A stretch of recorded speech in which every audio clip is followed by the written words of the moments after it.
இப்போது இந்த நிகழ்ச்சி ஒரு கலந்துரையாடலாக நடைபெற இருக்கின்றது. ஒரு பிரச்சனையான சூழ்நிலையில் நாங்கள் அதிலிருந்து எப்படி வெளிவருவது என்ற திறனை எப்படி வளர்த்து கொள்வது, அந்த பிரச்சனையை நாம் அனுபவிக்கும் போது அதிலிருந்து வரும் மன அழுத்தத்தை எவ்வாறு குறைத்து கொள்வது என்பதையும் அதற்கான ஆலோசனைகள் என்ன என்பதையும் இப்போது இந்த கலந்துரையாடல் மூலம் நாங்கள் பகிர்ந்து கொள்ள இருக்கின்றோம். ஒரு பரபரப்பான இந்த வாழ்க்கை முறையில் நாங்கள் பல சுமைகளையும் பல பிரச்சனைகளையும் எதிர்நோக்குகின்றோம். அதாவது நமது குடும்ப பிரச்சனை அல்லது வேலைப்பளு சம்பந்தமான தொழில் சம்பந்தமான பிரச்சனை,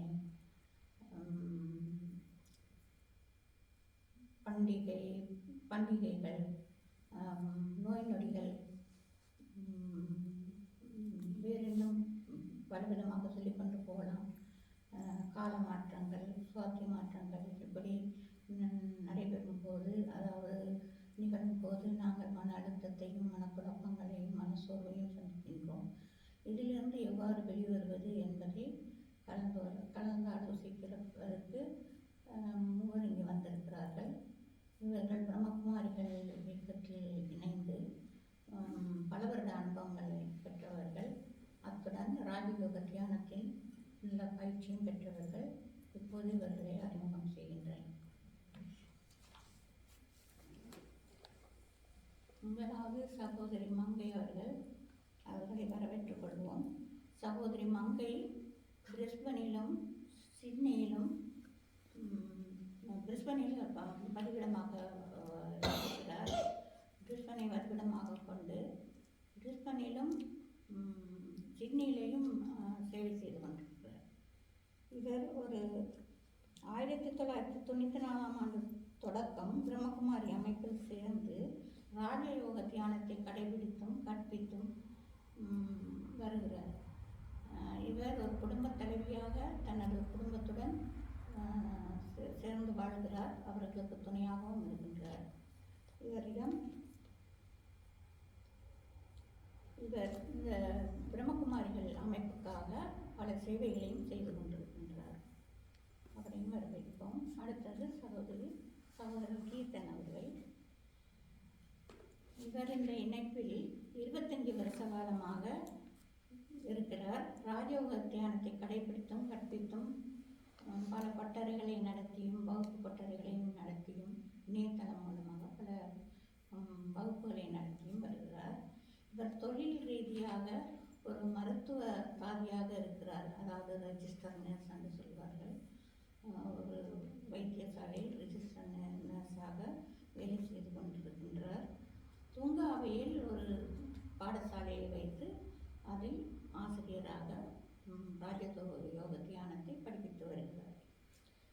ஆஸ்திரேலிய தமிழ் சேவைக்கும் உதவியாளராக இருக்கின்றார். பல அமுதமலை என்ற சர்வதேச வானொலிக்கு ஆஸ்திரேலியாவின் சார்பில் அவர் நிகழ்ச்சிகளை தயாரித்து வழங்கி கொண்டிருக்கிறார். அடுத்தது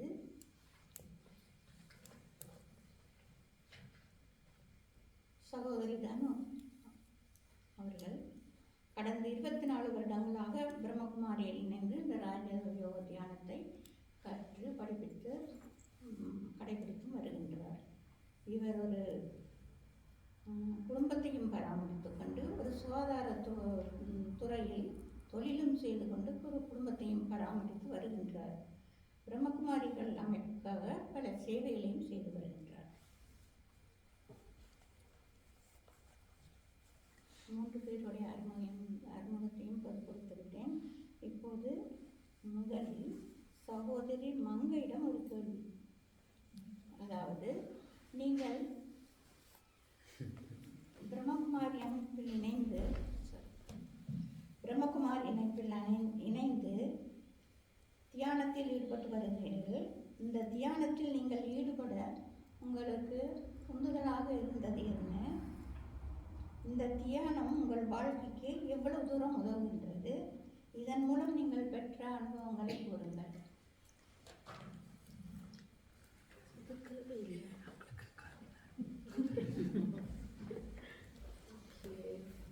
இந்த தியானம் ராஜயோக தியானத்தில் இந்த மாதம் 30 வருஷம் முடியுது.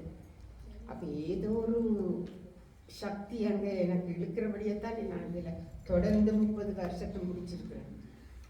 ஆஸ்திரேலியாவில் வந்து இந்த அருமையான நாட்டில் இவ்வளவெல்லாம் இருக்குது, டெம்பரரியாக அனுபவிக்கக்கூடியது இவ்வளவு இருக்குது. நான் இந்த ராஜயோகத்தில் கொழும்பில் எடுத்துட்டேன் இந்த நாலேஜை.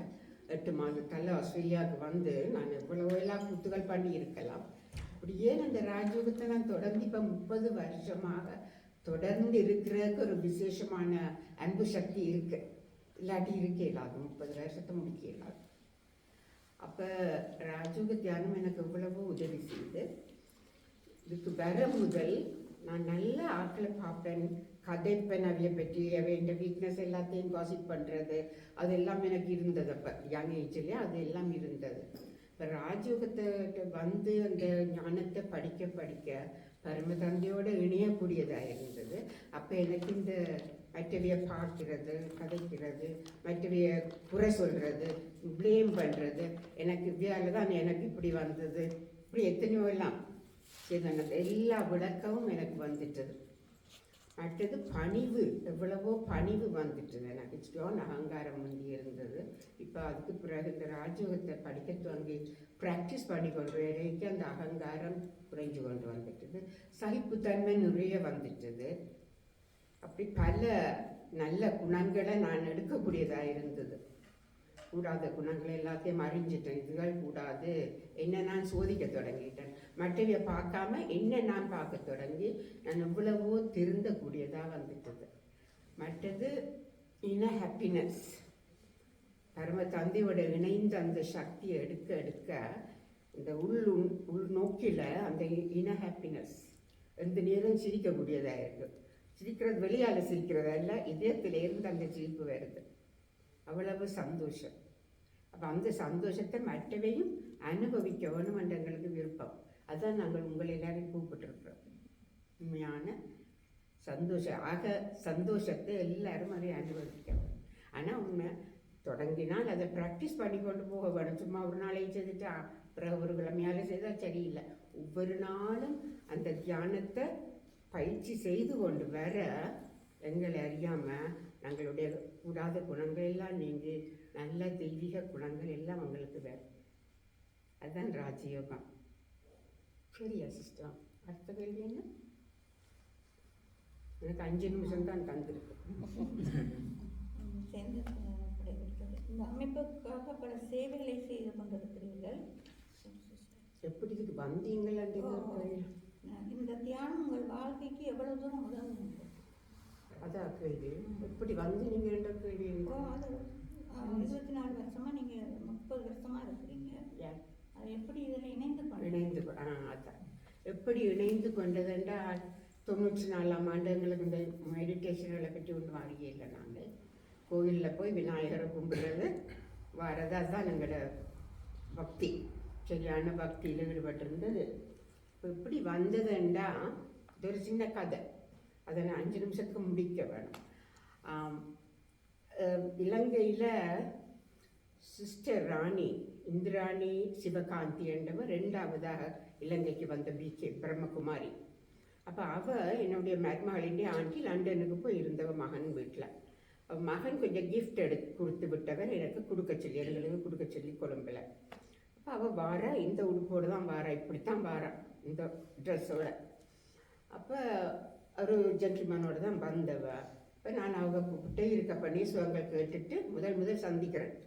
கேட்டுட்டு எனக்கு இந்த கஷ்டமாக போச்சு. அப்போ ஒரே ஒயிட். இப்போ இவர் யாருன்ட்டு கேட்டேன். அந்த ஜென்டில்மேனே யாருன்ட்டு கேட்க சொன்னால் எங்கள் ஹஸ்பண்டுன்ட்டு. இப்போ நான் கேட்டேன், அப்போ நீங்கள் வெளில உடுத்துருக்குறீங்க? 94ஆம் ஆண்டு எங்களோட கலாச்சாரம் விதவியல் தானே வெளில உடுக்குறாங்க. அப்போ நான் ஏன் நீங்கள் வெளில உடுத்துருக்குறீங்களேன்ட்டு கேட்டு போட்டேன். அவள் பின்ன பிரம்மகுமாரிகளை பற்றி சொல்ல துவங்கினான். அவன் அந்த லட்சம் முடிய சொன்னால் ஒரு கவாங்கோ தெய்வல சென்டருக்கு ஒரு வந்துட்டு போங்கன்னு எனக்கும் தங்கச்சிக்க மங்கள் அங்கே இருக்கிறான். அவன் வர சொல்லி கேட்டான். நான் சொன்னேன் அவள் கதைக்க மாட்டா, அவள் கொஞ்சம் அமைதி. இப்போ நான் சொன்னேன் முடியாது, நான் விநாயகர் தான் நாங்கள் கும்பிட்றது, நாங்கள் வேற மாட்டோம் பிரம்மகுமாரிசுக்கு. ஒரு 5 தடவை கேட்க முடியாது முடியாது முடியாது. அவவும் விட இல்லை. இல்லை நீங்கள் வந்து அந்த சென்டரை பார்த்துட்டு போங்க, கஷ்டமாக கிடக்குன்னுட்டு ஓகே என்றாச்சு. பாருங்க பரம தந்தி எப்படி எங்களை அழைக்கிறாருன்னு. பெரிய பாக்கியம். அது உள்ளுக்க இருந்ததுக்கு பாக்கியம் தெரியல. அப்போ நாங்கள் போகிறோம். செப்டம்பர் 26, 1994 பண்டார்னா காண்ட நாள் அது. அங்கே போனால் அவங்க ஆயத்து நிற்கணும். சதீஷ் பிரதர் சதீஷ் அப்பா தான் டிரெக்டர் அங்கே ஜெகா. இப்போ அவரும் வேறு சிஸ்டர்ஸ் இப்போ ராணி இன்னும் ஒரு சிஸ்டர் நிற்கணும். மற்ற எல்லாரும் போயிட்டு நான் கிளாஸ் முடிச்சு. அப்போ அவர்கிட்ட நாங்கள் போக சொல்லிச்சுன்னா ஓகேன்னு கேட்டுட்டு ஒருக்கா சுற்றி பார்த்து கொண்டு வாங்குவோம். ரெண்டு கூட நாங்கள் பின்ன அந்த ப்ராப்பர்ட்டிக்கு சுற்றி பார்க்குறோம். அந்த தெய்வல டிராஃபிக், இந்த ஆக்களின் சத்தம், விழாத்துக்கே அந்த ப்ராப்பர்ட்டிக்கு இருந்த அமைதி அப்படியே எங்களுக்கு விளங்கிச்சது. சரியான அமைதியாக இருந்தது. இப்போ மங்களாவும் தங்கச்சிக்கும் அது தெரிஞ்சிட்டது, எனக்கும் தெரிஞ்சிட்டது. சரி சுற்றிட்டு நாங்கள் அவையிட்ட போக பிரதர் ஜெகா கிட்ட என்ன ஃபீல் பண்ணுறீங்க? இப்போ அவர் தெரியுது என்ன ஃபீல் பண்ணுறீங்கன்னா நான் சொல்லுவேன் அமைதியாக இருக்கு. ஓகே பிடிச்சிட்டிங்க. அப்போ சொன்னார் அப்படி 7 பாடம் இருக்குது, முதலாவது பாடத்தை படிக்க விருப்பம் உங்களுக்கு? நாங்கள் எப்படி மறுக்கிறது, நல்லா பிடிச்சிட்டுது. நாங்கள் சரி என்று நான் 4 பாடம் முடிஞ்சதுன்னு சொல்லுவோம். முடிஞ்சால் பிறகு தொடர்ந்து அன்னைக்கு தொடர்ந்தது 30 வருஷம். இந்த மாதம் 30 வருஷம் முடியுது. நாங்கள் சந்தோஷமாக இருக்கிறோம்னு சொல்லுங்க. பரமத்தந்தை எங்களை ஆளை விட்டு கூப்பிட்டு இருக்கிறார். முடியாது முடியாது முடியாது பிடிச்சிருக்கிறாரு. அப்படி சந்தோஷமான சரிதானே விஐபி இன்விடேஷன்.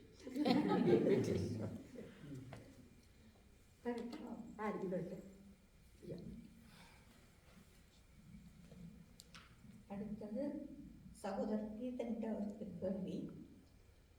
நீங்கள் இந்த அமைப்பில் இணைந்து 25 வருஷமாக ராஜயோக தியானத்தை கற்றும் கற்பித்தும் கடைபிடிக்கும் வருகிறீர்கள். ஒரு ஆசிரியராக இருந்து இந்த தியானத்தை வருகிறீர்கள். இந்த ராஜயோக தியானத்தில் எப்படி நீங்கள் இணைந்தீர்கள்? இந்த இதில் தொடர்ந்து ஈடுபடுவதற்கு ஊக்கம் தந்தது எது? இந்த தியானம் உங்கள் வாழ்க்கைக்கு எவ்வளவு உதவியாக இருந்தது? இங்கே சிஸ்டம் அங்கே சொன்ன மாதிரி இதை தொடர்ந்து ப்ராக்டிஸ் பண்ணுறேன். நான் ஏதோ ஒன்று இருக்கேன். ஸோ அதான் சொல்லுவாங்க, எனக்கு சின்ன வயசுலேருந்து எனக்கு பக்தியில் கூட இன்ட்ரெஸ்ட். ஏன்டா ஆரம்பத்தில் போனது மோதம் சாப்பிட்றதான். ஆனால் இப்போ இதுதான் இருந்து ஆனால் வீட்டில் சந்தோஷம் எல்லோரும் பிரதர் எல்லோரும் இருந்தாலும் எனக்குள்ள ஒரு குட்டி தாழ்மை இருப்பான். என்னால் படிக்க எனக்கு படிப்பில் இன்ட்ரெஸ்ட் இல்லை, படிப்பு சரியாக வர. அப்போ ஒரு குட்டி அதால் ஆன்மீக நல்ல வேலை நான் ஆன்மீகம் பக்கம் போயிட்டேன். கொழம்புல ஜாத்மாவில் கிளப்பில் இருந்தால் அந்த பக்கம் போயிருப்பேன். ஆன்மீகத்தில் போனாச்சு. அப்படி தான் நான் கொஞ்சம் கொஞ்சமாக போனது. தெய்வலையில் தான் இந்த தச்செல்லாம் ஒரு நோட்டீஸ் கொடுத்தாங்க. வந்து தெய்வலை நான் டியூஷனுக்கு போயிருக்கேன். அப்போ அதில் எழுதியிருந்தது தியானம், ராஜயோக தியானம் பயிலுங்கள். அதில் எழுதியிருந்தது உங்களுக்கு படிப்பில் முன்னேற விருப்பமா? யாரும் எனக்கு சொல்கிற மாதிரி கிடக்கு. கடவுளை அடைய விருப்பமா? எனக்கு சொல்கிற மாதிரி கிடக்கு. மன ஒருமைப்பாடு தேவையா அப்படின்னு ஒரு 4-5 வென்றும் பயிலுங்கள் ராஜயோகம்.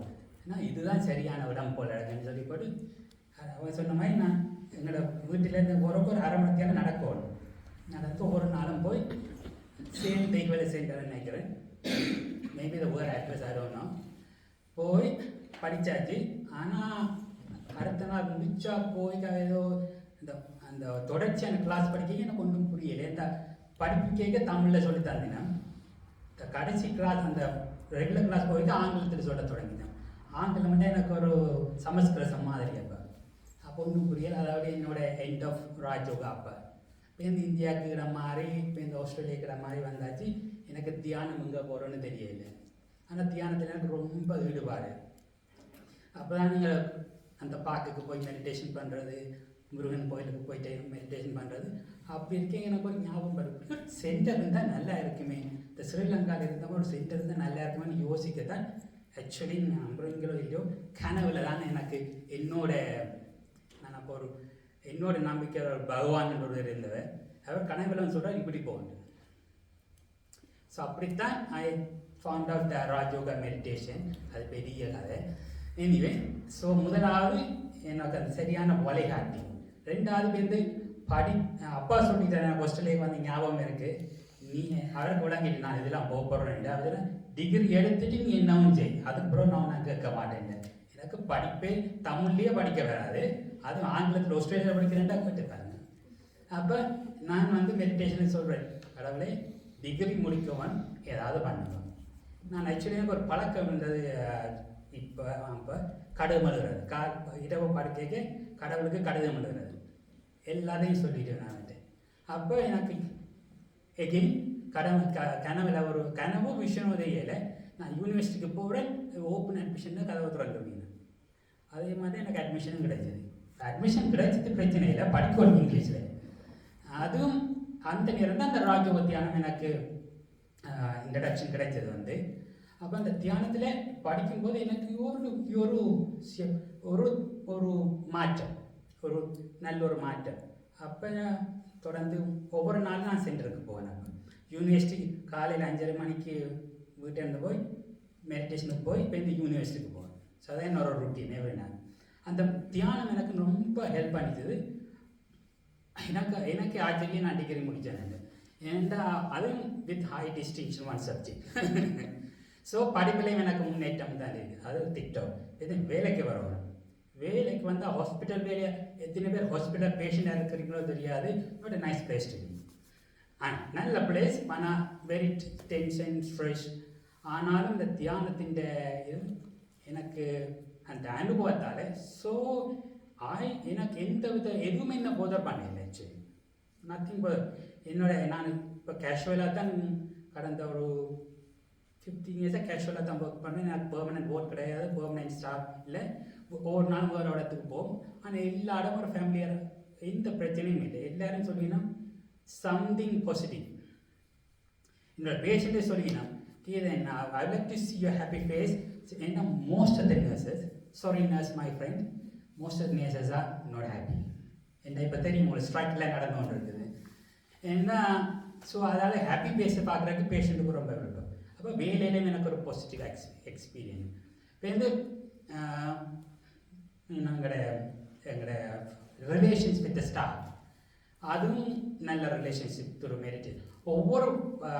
ஒவ்வொரு ஆஸ்பெக்ட்லையும் எனக்கு பாசிட்டிவாக இருக்குது. அப்புறம் இதில் ஏதோ விஷயம் இருக்குது. அதனால் தொடர்ந்து ப்ராக்டிஸ் பண்ணிக்கொண்டு 6 மாதத்துக்கு தொடர்ந்து ப்ராக்டிஸ் பண்ணிக்கொண்டு இருக்கேன். இப்போ எங்கள் சிஸ்டர் இன்சார்ஜ் சொன்னால், தமிழ் ஒரு ஆள் வந்திருக்கீங்கன்னா கொஞ்சம் மெடிடேஷன் சொல்லி கொடுக்குறீங்களான்னு கேட்டேன். சொல்லி கொடுக்குறது நானும் இப்போ தான் லேர்ன் பண்ணிக்கொண்டு இருக்கிறேன். அப்போ தான் நான் சொன்னேன், இப்படி உங்களோட அனுபவத்தை சொல்லுங்க, ஒரு சின்ன ஒரு கைட்லைன் நான் அதான் என்னோட டீச்சிங் ஸ்டார்ட் பண்ணது. அப்போ என்ன அப்படியே அதை பற்றி லேர்ன் பண்ணி இப்போ எனக்கு அந்த தாழ்வு மனப்பான்மை தன்னம்பிக்கை இல்லாமல் அது இப்போ டோட்டல் ஆப்போசிட். இப்போ என்னால் எதுவும் முடியும், என்னால் சாதிக்க முடியும். எனக்கு இப்போ ஆக்சுவலி அந்த இன்னர் பவர்னு சொல்லுவாங்களே, ரியலி எக்ஸ்பீரியன்ஸிங் தான். So that is the great ராஜயோகம் மூலம் எனக்கு கிடைச்ச கிரேட்டஸ்ட் கிஃப்ட்னா இன்னர் பவர், இன்னர் ஸ்ட்ரென்த். அந்த தன்னம்பிக்கை மற்றது கடவுளுடன் தொடர்பு, அது பிக் டீம். முன்னாடி எனக்கு வேறு பெரிய கனெக்ஷன் இருந்தது, ஆனால் இப்போ வந்தோடனே பெரிய ஸ்ட்ரென்த்து. ஸோ அதான் நல்லது பெரிய ஷார்ட் இன்ட்ராக்ஷன். Thank you brother.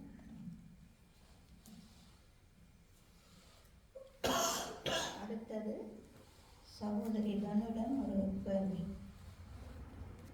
உங்கள் குடும்பத்தையும் பராமரித்துக் கொண்டு ஒரு பகுதி நேர தொழிலையும் செய்து கொண்டிருக்கிறீர்கள். அத்துடன் ராஜயோக தியானத்தையும் பயின்றும் படிப்பத்தும் வருகின்றீர்கள். இந்த ராஜயோக தியானத்தில் எப்படி உங்களுக்கு ஈடுபாடு வந்தது? உங்கள் வாழ்க்கைக்கு எவ்வாறு இது உதவுகின்றது என்பதை சொல்ல முடியுமா?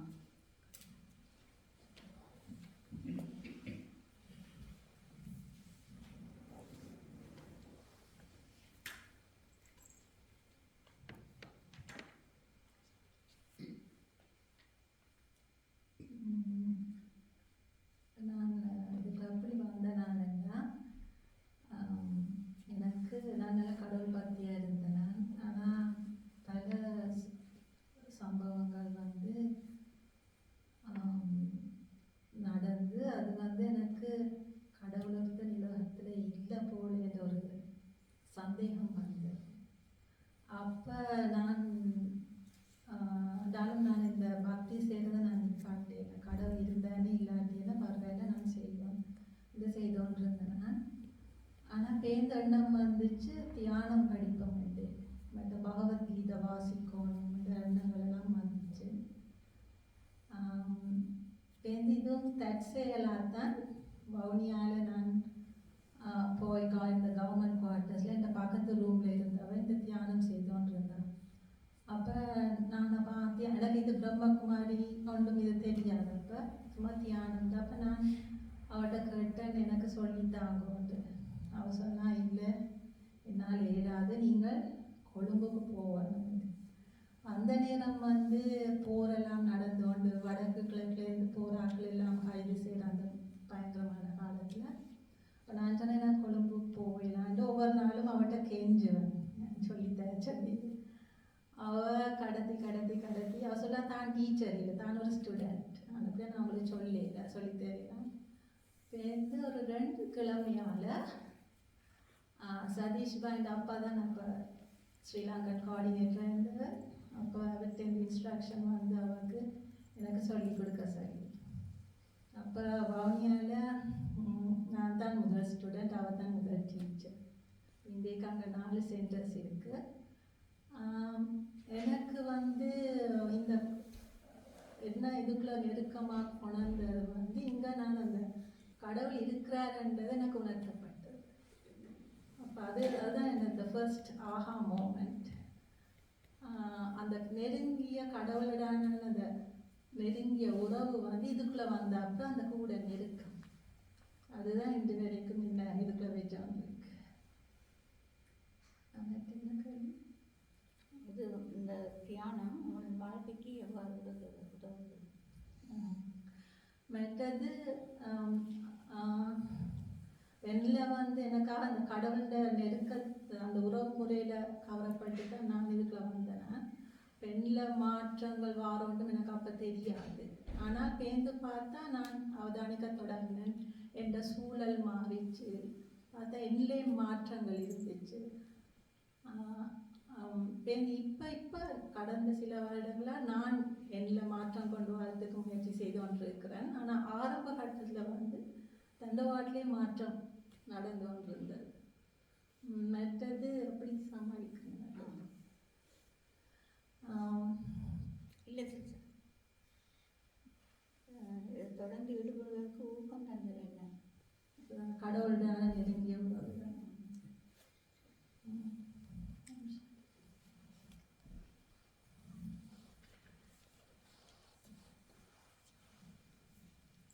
நன்றிகள். அடுத்தது சகோதரர் கீர்த்தனிடம் ஒரு கேள்வி. 2வது கேள்வி, நீங்கள் குடும்பத்தில் பெற்றோரையும் பராமரித்து கொண்டு இந்த பகுதி நேர வேலையும் செய்து கொண்டு இந்த இயக்கத்தில் சேவையும் செய்து கொண்டிருக்கிறீங்க. இதை அனைத்தையும் செய்யும் போது பல பிரச்சனைகளை நீங்கள் எதிர்நோக்கியிருக்கீங்க. அந்த பிரச்சனைகளை சமாளிக்க என்ன வழிமுறைகளை கையாண்டு சொல்ல முடியும்? உலகத்தில் இருக்கிற பெரிய பிரச்சனை இல்லையான பிரச்சனை. அந்த பிரச்சனை இல்லையான பிரச்சனை இல்லாம போனால் பிரச்சனை இல்லை. ஆனால் எனக்கு அந்த பிரச்சனை இல்லையான பிரச்சனை நிறைய பிரச்சனை இருந்ததால எனக்கு நிறைய சொல்யூஷன் இருக்கு. இனி உங்களுக்கு சுருக்கம் என்ன சொல்ல வரேன்னா, நான் பிரச்சனையாக பார்க்குறேன். பிரச்சனை வரைக்க இது ப்ராப்ளம் சொல்லுவாங்களே, ப்ராப்ளமாக பார்க்காம ஒரு சொல்யூஷன். What's a solution? எனக்கு ஞாபகம் இருக்குது, எனக்கு இந்த லேர்னிங்கில் சுய டெவலப்மெண்ட் செல்ஃப் டெவலப்மெண்ட் எனக்கு அது ரொம்ப பிடிக்கும். ஏன்னா நான் அதை பற்றி தான் சிந்திப்பேன், அதை பற்றி தான் புத்தகங்களை வாசிக்கிறது. அதில் ஒரு ஃபேமஸ் புக் வந்து Stephen Covey, highly successful habit of highly achieving பீப்புள்ன்ற ஒரு நல்ல புக்கு மாதிரி ஒரு நல்ல ஒரு விஷயம் சொன்னார். அது எங்களுக்கு வர ரெண்டு பிரச்சனையும் ஒரு வட்டத்தில் போட்டால், ஒரு பெரிய வட்டம், அதுக்குள்ள ஒரு குட்டிய வட்டம். பெரிய வட்டம் வந்து எங்களுக்கு வெளிப்பக்கம் தாழ வர பிரச்சனை. உள்ளே இருக்கிற வட்டம் எங்களை சின்ன பிரச்சனை எங்களால் ஹேண்டில் பண்ணக்கூடிய பிரச்சனைகள். அவர் சொல்கிறாங்க இதான் இந்த பிரின்சிபல், லைஃப் பிரின்சிபல். நீங்கள் எங்கே ஃபோக்கஸ் பண்ணுறீங்களோ அங்கே அட்டென்ஷன் போகும், அது எக்ஸ்பேண்ட் ஆகும். பிரச்சனையை பார்த்தீங்கன்னா பிரச்சனை பெருசாகும், அது எக்ஸ்பேண்ட் ஆகும். அது இப்போ முடிகிறதுக்கு சான்ஸே இருக்காது. ஸோ அதில் ஃபோக்கஸ் பண்ணுறது. அவர் என்ன சொல்கிறாருன்னா, வெளி பிரச்சனை எங்களோட கண்ட்ரோலில் இல்லாத பிரச்சனை எங்களோட காலையிலேயே நாங்கள் கண்ட்ரோல் பண்ணாது. எலெக்ஷனில் நாளைக்கு வெளில போடுறோம், நாங்கள் தீர்மானிக்கிறாரு. இமீன்ஸ் எங்களோட கையில் இல்லாத பிரச்சனை உள்ளே இருக்கிறதா நான் என்ன செய்ய முடியும், என்னால் என்ன சொல்ல முடியும். காலையில் சிஸ்டர் நான் எங்களோட சிந்தனை நான் என்ன செய்யலாம். அவர் எனக்கு நாளைக்கு விடுதலை கொடுப்பாரோ, அவர் எனக்கு நாளைக்கு பர்மிஷன் தருவார், அது இல்லை. நான் என்ன செய்ய முடியும். அதில் அட்டென்ஷன் கொடுக்க அவர் என்ன சொல்கிறாருன்னா, அந்த பட்டம் பெருசாகும்.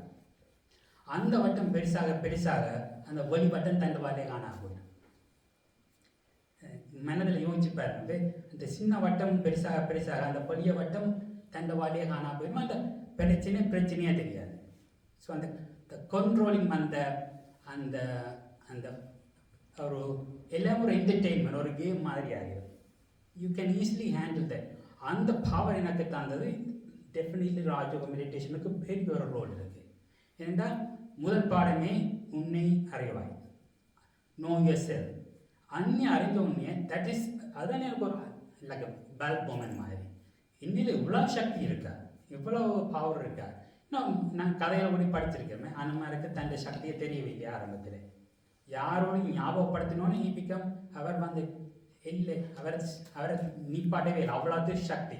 அதே சேம் எக்ஸ்பீரியன்ஸ், இன்னர் பவர், அந்த செல்ஃப் ரியலைசேஷன் அதை லேர்ன் பண்ணோடனே okay problem is no more problem. Okay ஒவ்வொரு முறை நான் பிரச்சனை வரைக்கும் பிரச்சனை ஆக்கள் எங்கேயும் ப்ராப்ளம் தான். வேலையில் ப்ரெஷர், வீட்டு அம்மா அப்பா கெட் சிக், எனிதிங். பெரிய யாரும் எனக்கு பர்சனலாக பிரச்சனை இல்லை, எனக்கு நோ ப்ராப்ளம். ஆனால் சேலஞ்ச், ஒரு எக்ஸ்டர்னல் சேலஞ்ச் வரைக்கும் ஓகே நான் எப்படி இதை ஹேண்டில் பண்ண போகிறேன். ஓகே சொல்யூஷனாக பார்க்குறேன், how can you do it.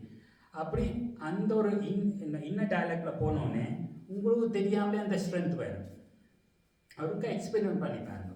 Next time ஏதாவது ஒரு சேலஞ்ச் வரையிருக்கு, ஓகே இது ஐயோ ஏன் எனக்கு இது வருதுன்னு யோசிக்கிற விட்டுட்டு how can you do it, எப்படி நான் இதை செய்யலாம், எப்படி இதை ஹேண்டில் பண்ண, இதுலேருந்து நான் என்ன லேர்ன் பண்ண போகிறேன், இதில் எனக்கு என்ன மெசேஜ் இந்த யூனிவர்ஸ் கொடுக்குது என்று யோசிச்சு பாருங்க. எதையும் ஒரு டிஃப்ரெண்ட் ஆங்கிளில் பாருங்க, யூ வில் சி டிஃப்ரெண்ட். ஒரு வித்தியாசமான பார்வையில் பார்த்தா வித்தியாசமான பதில் கிடைக்கும். அதான் ஐ திங்க் ஐன்ஸ்டீன் தான் நினைக்கிறேன். பிரச்சனையை பார்த்தீங்கன்னா வேறு பிரச்சனை கோணத்தில் பார்த்தீங்கன்னா பிரச்சனையை தான் தெரியும். ஸோ சொல்யூஷன் பக்கத்தில் பார்த்தீங்கன்னா ஈஸி சொல்யூஷன். சுருக்கமாக சொல்ல போனால் உங்களோட சிந்தனையாலே you can change everything. இங்கே என்னது காலை செஷன் வந்து குட் ஃபவுண்டேஷன். எங்களோட சிந்தனை தான் எங்களோட வாழ்க்கையே இருக்குது. அந்த சிந்தனை ஒரு சுவிட்ச் மாதிரி போட்டு விட்டுட்டீங்கன்னா எவ்ரி டைம் ப்ராப்ளம் வரைக்கும் அந்த சேலஞ்ச் வரைக்கும் இந்த சுவிட்ச் ஒரு மனதில் ஒரு சுவிட்ச் வச்சுருங்க. காலையில் ஆப் டவுன்லோட் பண்ணிடுங்களானே. இப்போ ஒரு சுவிட்ச் பக்கத்தில் வச்சுருங்க, ஆன் ஆஃப். ப்ராப்ளம் வரைக்கும் on the light, on the light வந்தோடனே பிரச்சனை இல்லை. ஸோ நான் ஒரு ஐ திங்க் இன்னொரு குவிக்க வந்து இதுக்குள்ள இமேஜின் ஏன் உங்களுக்கு பிரச்சனை தெரியுதுண்டா, இமேஜின் இதில் இப்போ 30 பேருக்கிட்ட இருக்கிறோம். இந்த லைட்டெலாம் ஓப்பன் பண்ணி போட்டு டார்க் இருக்குது, எல்லாரையும் நடந்து திடீர்னு நடக்கும். ஒருவர் நீங்கள் மோதிக்கொள்வீங்க இல்லையா? ஏன்னா உங்களை விரும்பி மோதல இருட்டு தெரியல. ஆனால் அதே லைட்டை போட்டுட்டு இப்போ நடந்து திடீர்னு ஒரு தரம் மோதிக்கொள்ள மாதிரி கேட்டால் இப்போ வெளிச்சம் இருக்குது. இந்த வெளிச்சம் தான் விழிப்புணர்வுன்னு சொல்கிறது, அவேர்னஸ். அந்த அவேர்னஸ் உங்களுக்கு அந்த விழிப்புணர்வு வந்துட்டு நான் யார், என்னால் என்ன செய்யும், அந்த விழிப்புணர்வு வந்துட்டுடா பிரச்சனையே இருக்காது. ஆனால் பிரச்சனையாக இருந்தால் பிரச்சனை.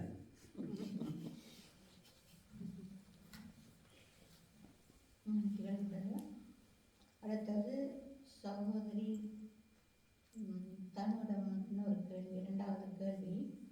ஒரு குடும்ப பெண்ணாகவும் பகுதி நேர பணியாளராகவும் நீங்கள் ஒரு மருத்துவ துறையில் வேலை செய்து கொண்டிருக்கிறீங்க. சில பிரச்சனைகளை நீங்கள் சந்திப்பதற்கும் அங்கே இருக்கும் சவால்களை கையாள்வதற்கும் நீங்கள்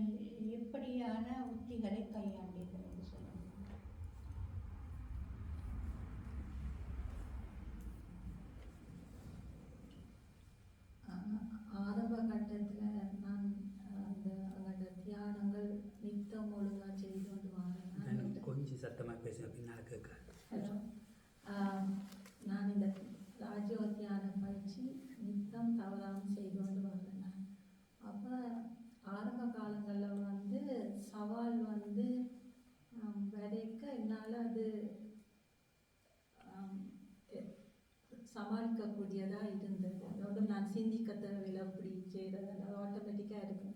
ஆனால் நான் கவனித்தேன், நான் அந்த தவறுற நாட்களில் எனக்கு அண்டை பெரும் சவால் வந்தால் என்னால் அண்டை சமாளிக்கிறாரு. மற்றது நீண்ட காலமாக இந்த தியானம் செய்து கொண்டு வரைக்கும் எங்களுக்கு வந்து நிறைய சக்தி சேருது. அப்போ ஒரு பிரச்சனை சவால் வரைக்கும் எங்களால் அது எதிர்கொள்ளக்கூடிய இருக்கும், மனம் கிளங்காமல் சோறாமல். ஒரு எக்ஸாம்பிள் வேண்டாம் சொல்கிறேன், எனக்கு அனுபவங்களுக்காக நான் வந்து மட்டும் சொல்கிறேன்.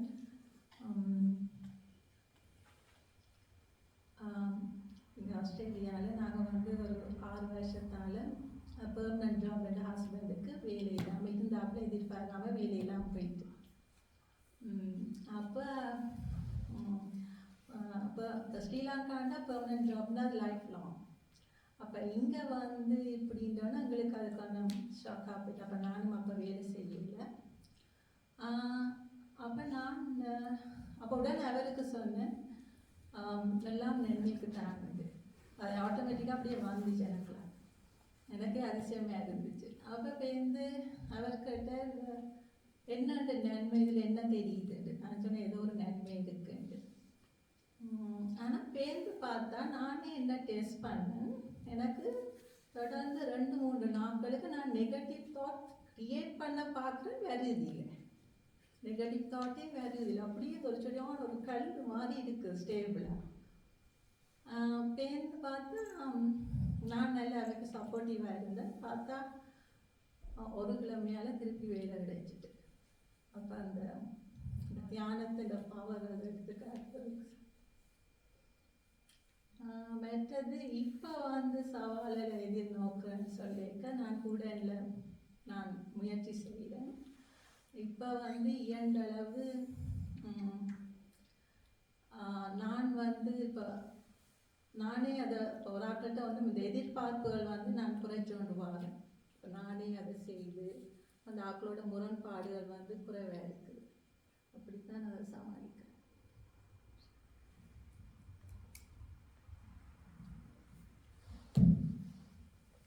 நன்றிகள் சகோதரி. அடுத்தது சகோதரி மங்கையிடம் 2வது கேள்வி. நீங்கள் ஒரு தாயாக, ஒரு பாட்டியாக குடும்பத்தில் சவால்களை எதிர்கொண்டிருப்பீர்கள். இந்த சவால்களை நீங்கள் எவ்வாறு கையாண்டீர்கள், அந்த சவால்களில் இருந்து எவ்வாறு மீண்டு வந்தீர்கள் என்பதை கூற முடியுமா?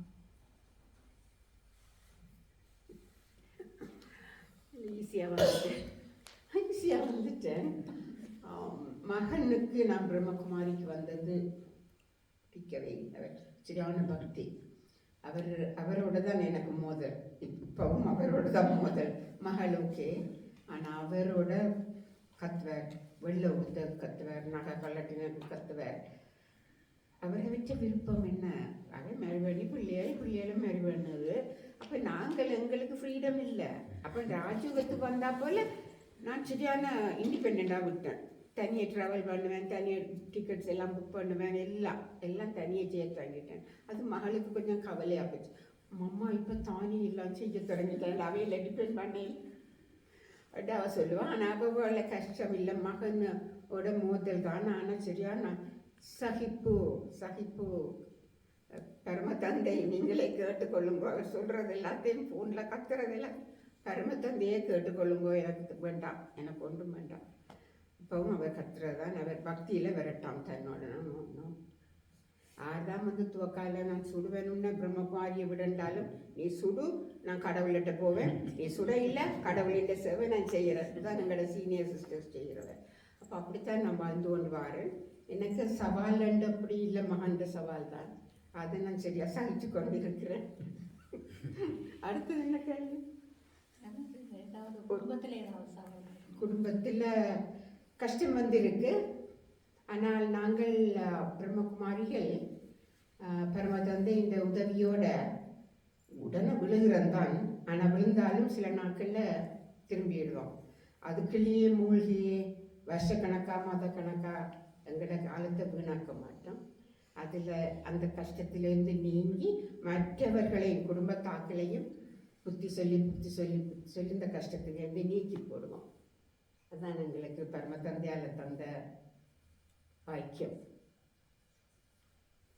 ஒரு ஏதாவது இருக்கா கஷ்டம் வந்ததுதான் வேற நாங்கள் அதான் காலம் மூழ்காம வெளியில் வந்துட்டோம். சரி,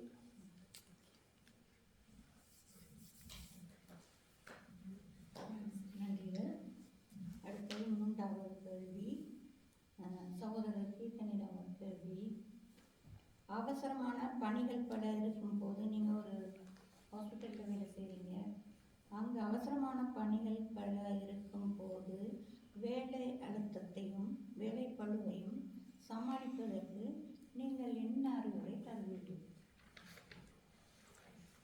Learn meditation. ஸோ அஃப்கோர்ஸ் இப்போ மெடிடேஷன் வந்து இப்போ சயின்டிஃபிக்கெல்லாம் ப்ரூவ் பண்ணி தொடங்கிட்டாங்க. Meditation is not a option, is a way of life. தமிழில் சொல்கிறேன், மெடிடேஷன் தான் இப்போ எங்களுக்கு வாழ்க்கையில் ஒரு நல்ல ஆதாரம். எனிவே இப்போ எனக்கு இப்போ ஸ்ட்ரெஸ்ன்னு வரும் பொழுது அது ஸ்ட்ரெஸ் என்ன வருதுன்றா, ஸ்ட்ரெஸ் மீன் என்னென்ன மன அழுத்தம். ஸ்ட்ரெஸ் என்னென்னா எங்களோட கெப்பாசிட்டியை ஓவர் டிமாண்டிங், அதுதான் ஸ்ட்ரெஸ். ஸோ அதை நாங்கள் அதை ஸ்ட்ரெஸ் அதை மன அழுத்தம் பார்க்காம ஓகே இவர் சொன்ன மாதிரி எனக்கு இந்த திறமைக்கு ஒரு சவால் என்று பார்க்கலாம். இப்போ தான் தண்ணி செய்தால் தான் பிரச்சனை. இப்போ நான் ஒரு வேலையை தண்ணி செய்தால் தான் பிரச்சனை. நாங்கள் ஒரு if you have a help அது பிரச்சனையாக இருக்குது. இல்லையே ஹெல்ப் இருந்தால் முந்தினால் எல்லாம் தனியாக செய்வோம். இப்போ எங்களோட வேலை செய்கிறதுக்கு நிறைய பேர் இருக்கிறாங்க. யாருன்னு யோசிப்பீங்களா? சொல்கிறேன். இப்போ எனக்கு இங்கிலீஷ் சரியாக வராதுன்னு சொல்லி நான் ஏற்கனவே. இப்போ முந்தி தான் இங்கிலீஷ் தான் ரொம்ப கஷ்டம். இப்போ உங்களோட ஐடியாவை நான் ஜோட் பண்ணிவிட்டு எனக்கு ஒரு ஆப் இருக்குது, அதில் போய் போட்டு ஓகே இது என்னோட ஐடியா, ரைட் மீ நைஸ் எக்ஸ்டெண்டா அது அந்த வாழை ஜெஸ்ட் பர்சன்ட் எழுதி கொடுக்கும். அது சொல்கிறது ஆர்டிஃபிஷியல் இன்டெலிஜென்ஸ். அது எனிதிங். இப்போ எனக்கு அப்போ எழுதுறது சென்சன் இல்லை. ஆனால் மற்றாக்கள் யாரும் பிரச்சனை ஊற்றினோம்னா அது ஐ கேன் ஹேண்டில். மெடிடேஷன் எனக்கு ஏற்கனவே சக்தி தந்துட்டு, yes I love you sister, no problem. நான் தாதி, எனக்கு ஆல்வேஸ் ரிமெம்பர் தாதி ஜான், எங்களோட சீனியர் சிஸ்டர், அவன் ஆரம்பத்தில் நான் ஒரு வாய்ச்ச எனக்கு ஞாபகம் இருக்குது. சந்தோஷம் உனக்கு பிராப்புரிமை, யாருக்காக விட்டு கொடுக்காதுன்னு ஒருக்கா வாசித்தேன். அந்த வாய்ச்சலேருந்து அதை அப்படியே பிரிண்ட் பண்ணிட்டேன்.